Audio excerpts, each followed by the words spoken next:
Do you want Instagrammers or TikTokers to post about your brand? Or do you actually want to engage creators who influence their audience to buy your product?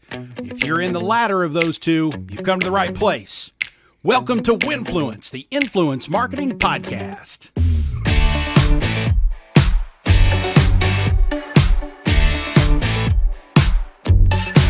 Hello again, friends. Thanks for tuning in to Winfluence, the Influence Marketing Podcast. TikTok may be in trouble in the United States. Our Congress has no fewer than 4 pieces of legislation in motion right now that in some form or fashion could ban the use of the platform in America. Most constitutional law experts are skeptical such a ban could survive scrutiny of the courts because it's a clear violation of freedom of speech, a First Amendment right in this country. Now, I'm the last person in the world who is interested in talking politics. I gave up on the possibility our elected officials actually represented the public's interests in the 1990s. I keep informed, so my vote still counts for something, but have zero interest in discussing or debating our dysfunctional 2 parties with all the power system. So that's not what we're going to do on this episode of Winfluence. We're going to actually look at a real TikTok ban and imagine the implications of a what-if scenario. India banned TikTok and more than 200 other apps 3 years ago. It was in response to Chinese military aggression along the border between the 2 countries in June of 2020. The Indian government cited privacy and national sovereignty as the main issues. The move abruptly turned off the app for 200 million Indian users. Once again, that was almost 3 years ago. So we've had time to see how such a ban would take hold. Yes, India and the U.S. are different countries and cultures, but we're not that far apart. Surely we can glean some insights and peer into a possible future by understanding India now versus India with TikTok. Pooja ParasuRaman is my professional counterpart at Affable.ai. It is an end-to-end influencer marketing platform. While Affable is a competitor of CIPIO.ai, technically speaking, we both have different philosophical approaches to the practice and a common level of healthy respect for one another. Pooja operates out of India, so she not only has firsthand experience with what the TikTok ban has done to her country, but she's working in the influencer marketing world where TikTok is, for many creators, a primary source of income, and for brands engaging in influencer marketing, a fairly effective channel on which to market. I asked Pooja to join me today to educate us on the ban and its effects in India so we can have a peek at what might soon be our own reality in the United States, or perhaps the reality in your country should a TikTok ban be in the offing. That's coming up on Winfluence. This episode of Winfluence is presented by CIPIO.ai, where you can create a consistent flow of authentic user-generated content to fuel paid, earned, shared, and owned campaigns that set your content marketing on fire. One of the main methods of doing that is by shifting your influencer marketing focus to a community influence marketing one. That's where you discover the influential voices in your own community of customers, fans, and followers, and partner with them to create authentic content that recommends your brand. We've published a brand new ebook called The Marketer's Guide to Community Influence Marketing. It's a step-by-step manual that shows you how to do it. The result is a more cost-efficient way to engage creators and drive word-of-mouth marketing while capturing better performing content for your paid and owned social media efforts. Download the free guide by visiting getcipio.ai/guide. For those of you watching on the stream, I'll throw up a handy QR code so you can scan to get there. And folks, this isn't just a 2 or 3 page quick guide. This is a fairly hefty ebook written by yours truly, detailing how you can leverage community influence marketing to drive growth in your brand. GetCipio.ai/guide. Download the free ebook and start engaging your community today. What will America look like if Congress gets its way and bans TikTok? We're going to peek into what's happened in India with Pooja ParasuRaman from Affable.ai next on Winfluence.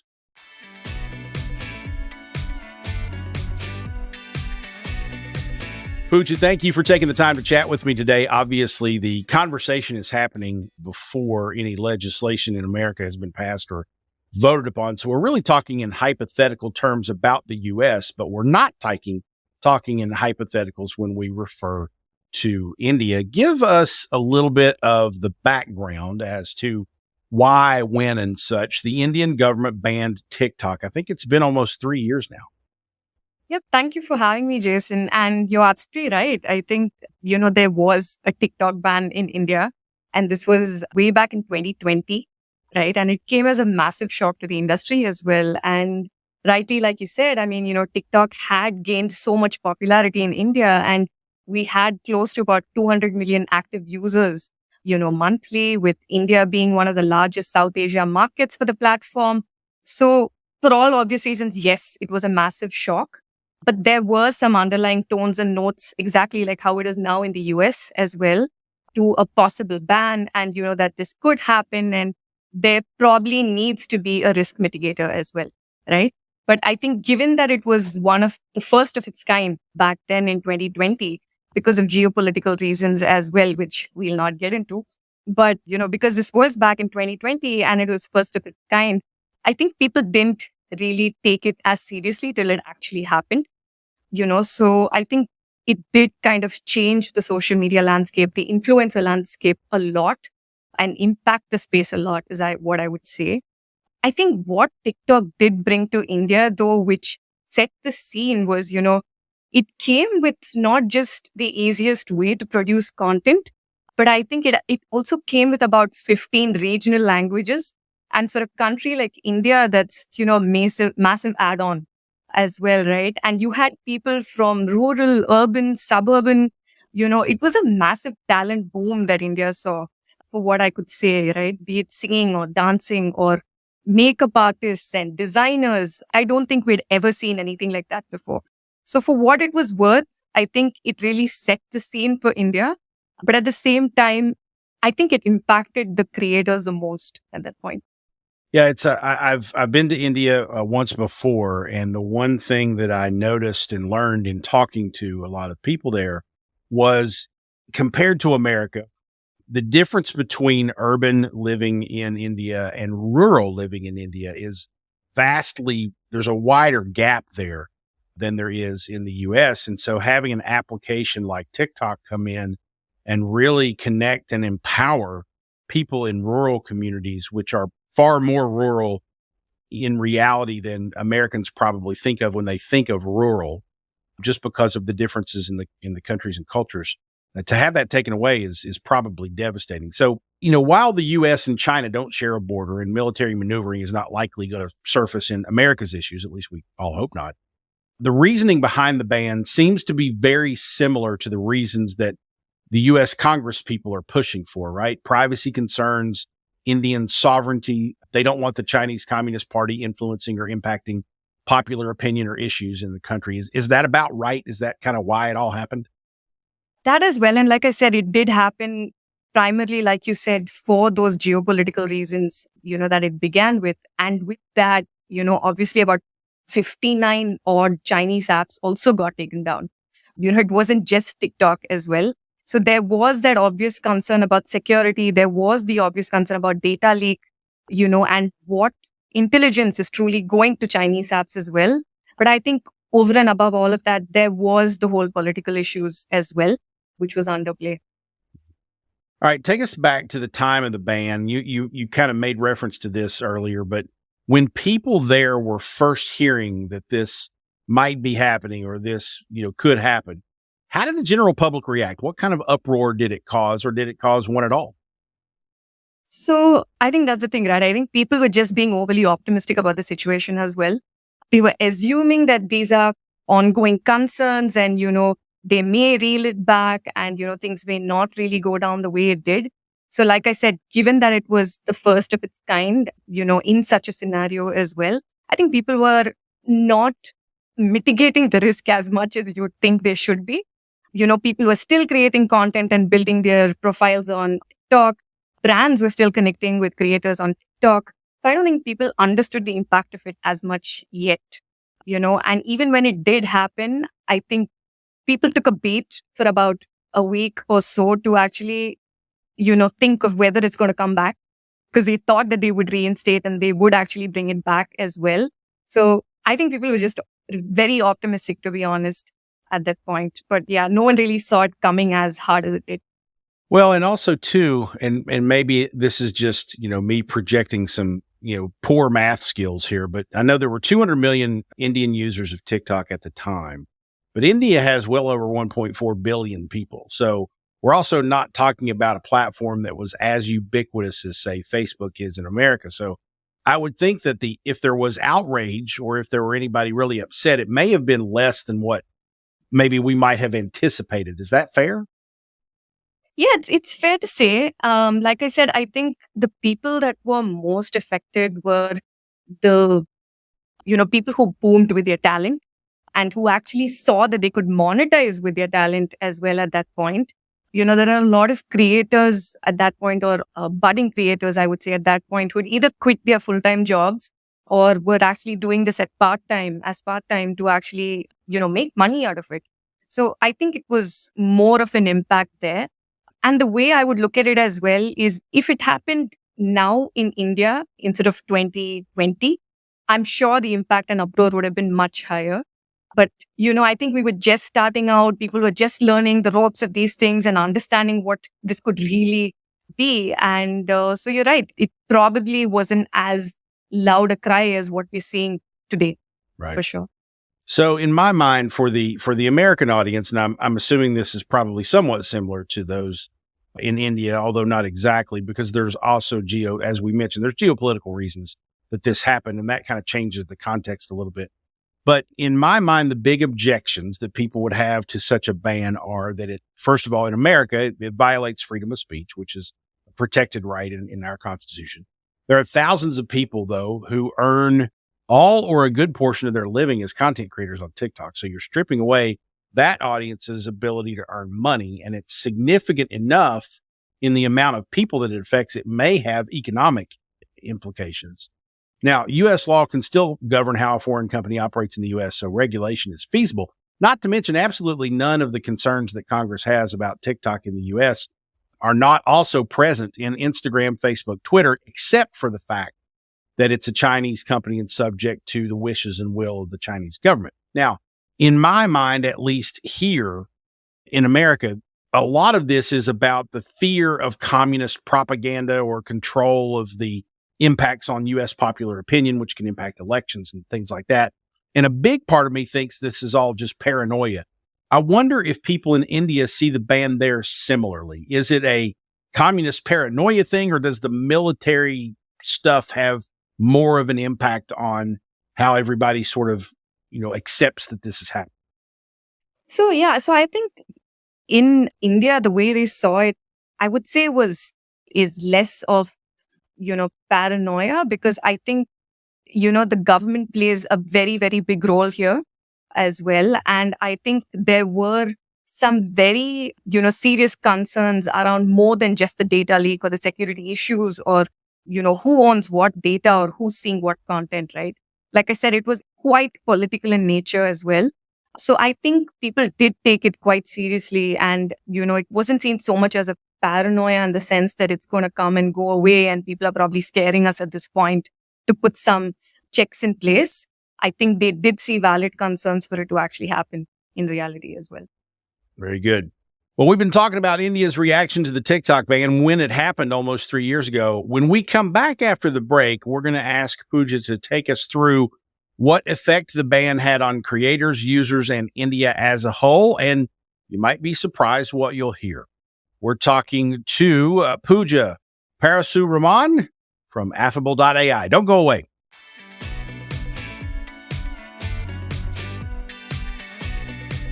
Back on Winfluence, talking to Affable.ai's marketing director, Pooja ParasuRaman. She is in Affable's India offices, and India has been without TikTok for almost 3 years now. Pooja, I read an article yesterday that seemed to indicate that for the most part, India has moved on without TikTok, and it's not a huge problem that the app is no longer available there. Is that accurate? Yeah, absolutely right. I think the time when the ban actually happened, right, a lot of local apps, right, namely like Roposo, there was a Tick Kick, there was an MX Takatak. So all of these apps, in a way were all short form video apps as well. So they did come up, they did gain some attention and traction. What I did hear from reports as well was, that a lot of the creators were actually monetized quite heavily and, were signed exclusive contracts to be on their platform. So they could actually reel some of the creators in. But obviously, I think that wasn't a very long term or a sustainable plan because eventually, also, what seemed to happen was be it creators or be it brands, right? From a global perspective, from an audience engagement perspective, from a growth perspective, reach perspective, I think people started realizing that they have to kind of shift gears back to, platforms like Instagram and Twitter and Facebook and YouTube for that matter, right? So I think the whole localized platform approach was a bit short lived in terms of its success, but it hasn't really seen what the other platforms that are US based or China based for that matter have seen till date. So yes, there was a massive shift back to Reels. There was a massive shift back to YouTube Shorts and how do you basically grow that? So I think that's where people turn to and that's what people turn to. That makes perfect sense. And I think that's probably what will happen here too, is if we don't have the option for TikTok, there's several other options out there and we'll probably figure it out. So let's go back to 2020 a little bit, break it down a little bit more. How did the content creators react to the ban? How has it affected them? And how have they, outside of just turning to Instagram and YouTube Shorts and whatnot, how have they adjusted to move forward? Has it affected them in a huge way, or have they just sort of, okay, that pathway's shut down, let's go over here and we'll keep going?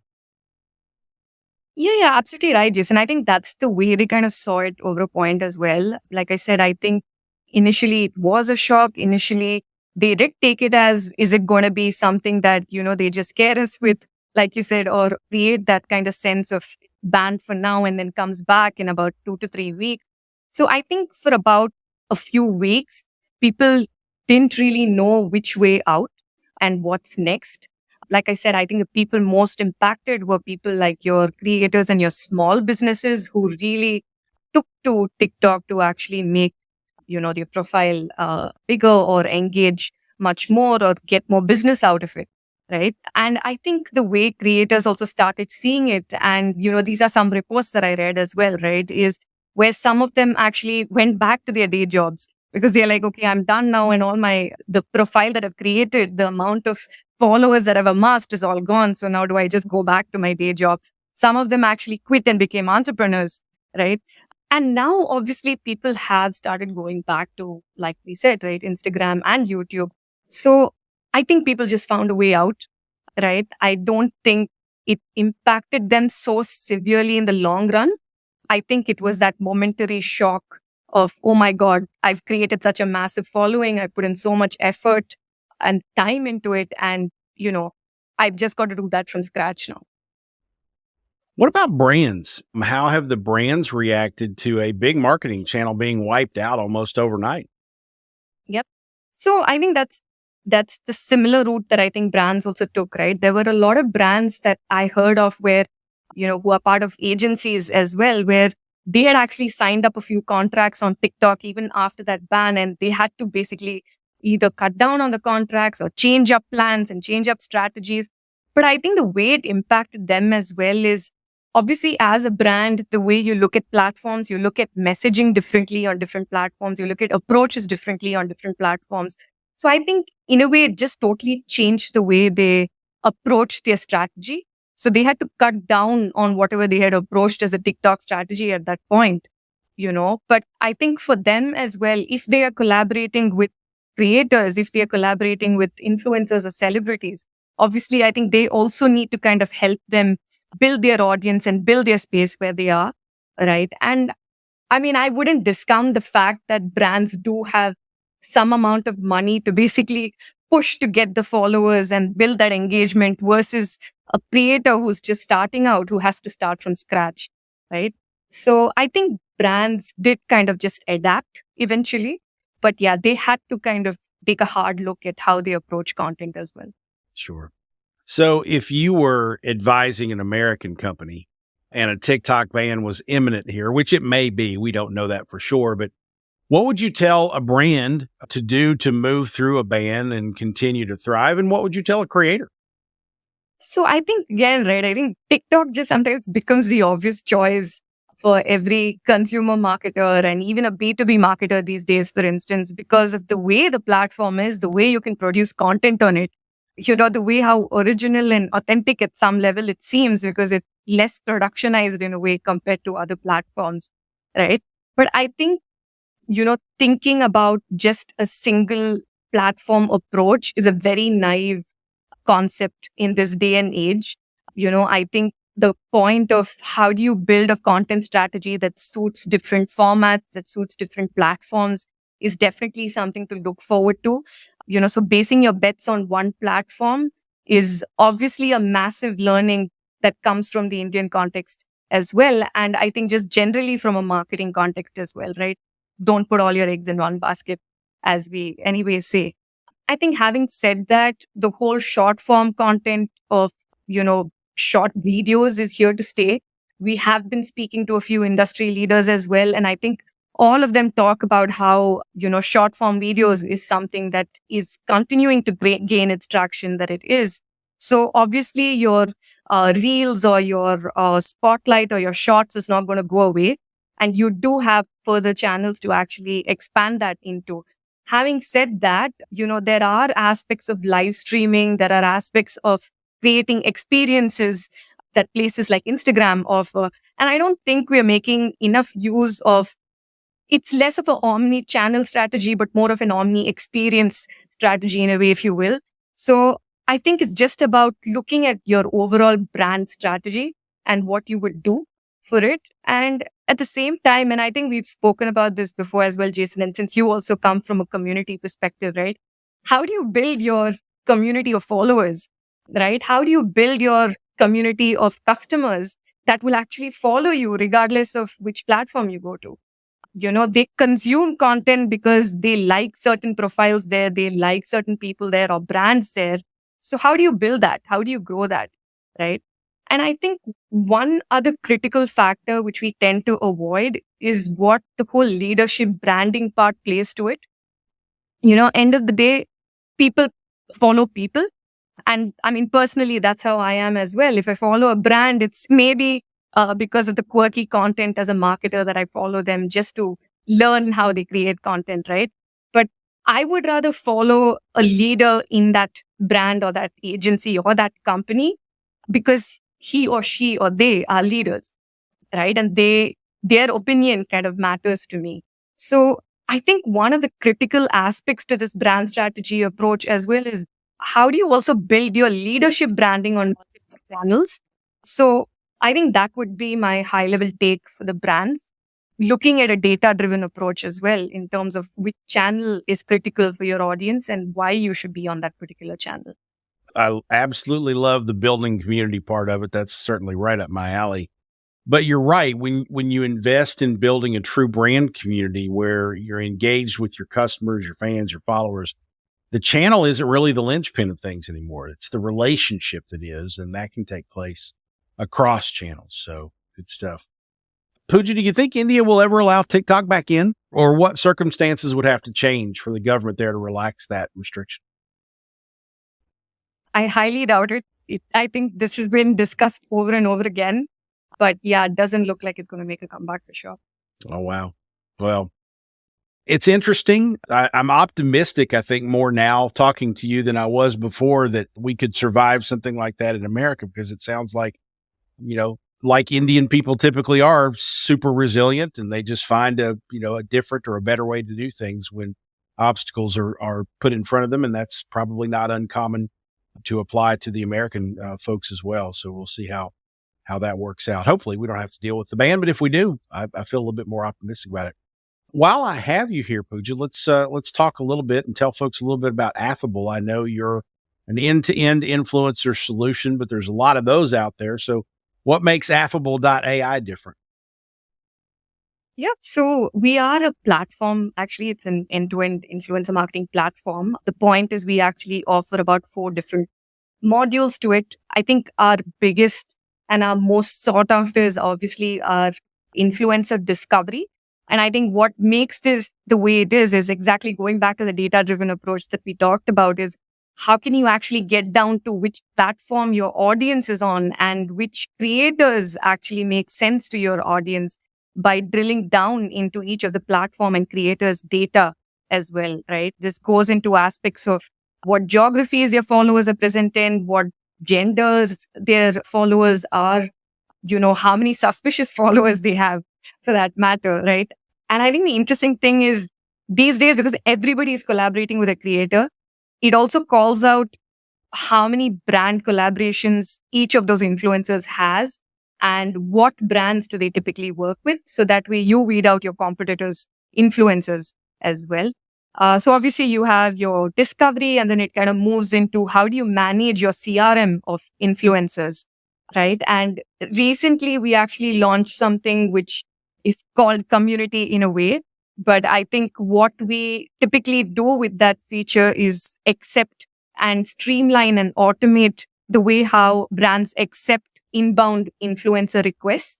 Because what we've heard is a lot of them get in on DM saying, can I collaborate with you? But people have no sense of data or understand why they should work with that creator. So it streamlines, automates your effort. So we work on an inbound mechanism of influencer requests and an outreach-based mechanism as well.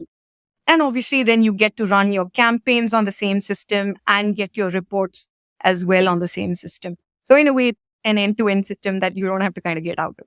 Very nice. And where can people find both Affable and you on the interwebs? So we're present on Affable.ai. It's as our name suggests, which is very easy to URL as well. So we're on Affable.ai. But yes, I'm available on LinkedIn as well. Would love to make connections with anybody who's interested. Very good. Well, we'll make sure those links are in the show notes. Pooja, thank you again for spending some time with us here and giving us a peek into what a TikTok ban might look like. I hope we don't have to experience that ourselves in the U.S., but it's good to know we have friends elsewhere looking out for us if we do. So we appreciate your time. Fascinating conversation for sure. Again, I'm not someone who gets excited about political conversations, and I don't want to bring any form of politics onto or into this show. I think if you've listened to or watched me for any length of time, you can probably gather where my political leanings are, but I value the perspective and opinions of those who may disagree politically and refuse to let politics prohibit discourse. So I try really hard to keep it out of what I post online, what we talk about here and such. But to me, banning TikTok is not only a violation of free speech, because the speech that is silenced with a ban is not that of the Chinese government. It's of the millions of users, people like you and me.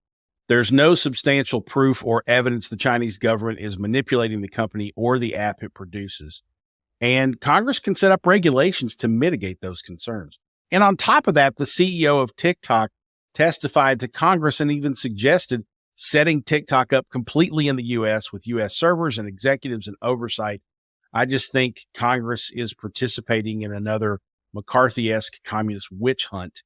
And with the atrocities that have happened in our political system in the last 10 years, I wouldn't put it past them to actually pull off this ban. And in my opinion, that makes America one step closer to not being a democracy. I'd be happy to hear your thoughts. Please keep them to the issue and let's not veer off into elephants versus donkeys. Email your thoughts to me at jason@jasonfalls.com. If you'd like, record your reaction on the voice memo app on your phone, then email the file attachment to me at that same address, jason@jasonfalls.com. I may play them back on the show and continue the conversation. Might be cool to hear your thoughts in the event of a later ban too. So hit me up, kids.